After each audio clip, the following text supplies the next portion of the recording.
নমস্কার বন্ধুরা, আমি চলে এসেছি একটা দারুণ রেসিপি ডিম আলু এগ কারি। তার জন্য আমি দেশি মুরগি ডিম নিয়েছি দুটো, আর কিছুটা আলু একসঙ্গে সিদ্ধ বসিয়ে দিয়েছিলাম, সেটা দেখানো হয়নি।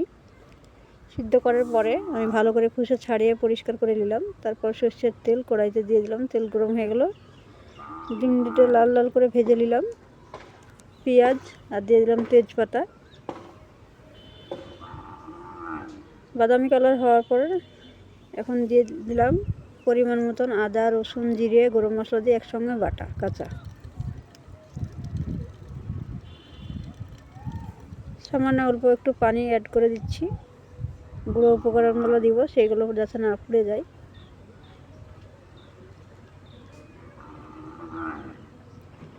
প্রথমে দিয়ে দিলাম হলুদ,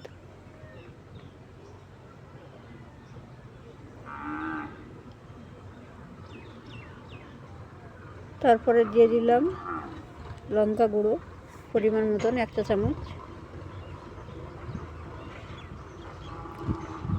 লবণ, ভাজা মশলা গুঁড়ো, ভালো মতন কষিয়ে নিচ্ছি কিছুক্ষণ ধরে। বেশ ভালো করে আমার মশলা কষানো হয়ে গেছে অলরেডি। আগে থেকে আলুটা চটকে নিয়েছি, সেই আলুটাই এখন দিয়ে দিচ্ছি। ভালো মতন হাত দিয়ে আমি চটকে নিয়েছি, তারপরে দিয়ে দিলাম।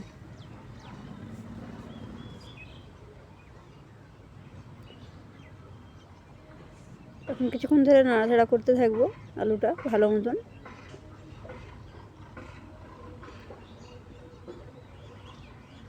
বেশ ভালো করে মশলার সঙ্গে কষিয়ে নিতে হবে। 5 থেকে 6 মিনিট মতন আমি কষিয়ে নিচ্ছি।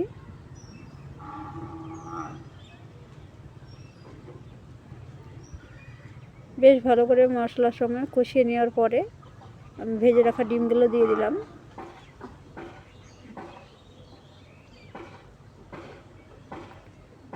ডিম আলু একসঙ্গে ভালো করে কষিয়ে নিলাম, আবারও 2 থেকে 3 মিনিট মতন। এখন পরিমাণ মতন পানি অ্যাড করে দিব গ্রেভির জন্য। সামান্য একটু পানি অ্যাড করেছি। বেশ ভালো করে ফুটে উঠলে নামিয়ে দিচ্ছি।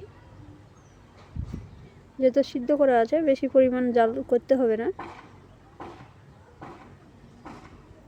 বাড়িতে সবজি না থাকলে এই সবজিগুলো রান্না করে অবশ্যই খেতে পারেন। কেমন লাগছে কমেন্ট করে জানাবেন।